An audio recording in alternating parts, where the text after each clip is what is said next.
नमस्कार दोस्तों, मैं कवि अंकी चहल विशेष दिव्यांगम चैनल के सभी दर्शकों को प्रणाम करता हूं। और इस चैनल पर मैं अपनी पहली कहानी पूत संपूत लेकर उपस्थित हुआ हूं। यह त्रिकोणीय रिश्तों पर आधारित कहानी है। मैं कहानी रखता हूं। बीवी रसोई घर में थी। पति तेज आवाज़ में चिल्लाकर बोला, सरिता सरिता, आज माँ आ रही है। मैं माँ को लेने स्टेशन जा रहा हूँ। सरिता ने माथे में सलवट डालते हुए कहा कि ले आओ, मैंने कब मना किया है। विवेक उसके माथे से उसके हृदय को पड़ चुका था। विवेक ने कहा, देखो सरिता, माँ आज पूरे 4 साल बाद हमारे पास कुछ दिनों को रहने के लिए आ रही है। मैं नहीं चाहता कि पहले जैसा कुछ भी हो और माँ अपनी आंखों में आंसू लेकर वापस जाए।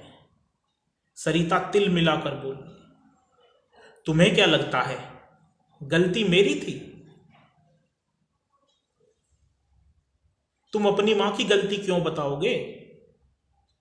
तुम्हें अपनी मां और अपने परिवार से समझदार और अच्छा लगता है कोई दुनिया में? मैं और मेरे बच्चे जाए भाड़ में। सरिता की ऐसी बातें सुनकर विवेक को गुस्सा आ गया। चाबी मेज पर फेंककर विवेक ने गुस्से में कहा, तो बताओ, ये सब मैं किसके लिए कर रहा हूं? मेरी एक ही बहन है, उससे मिले हुए भी 2-2 साल बीत जाते हैं। बाबूजी को गुजरे हुए 5 साल हो गए, लेकिन अभी तक मैं मां को यहां अपने पास नहीं ला पाया ताकि तुम लोगों की आज़ादी में कोई खलल ना पड़े, तुम लोगों की जीवन में कोई डिस्टरबेंस ना हो।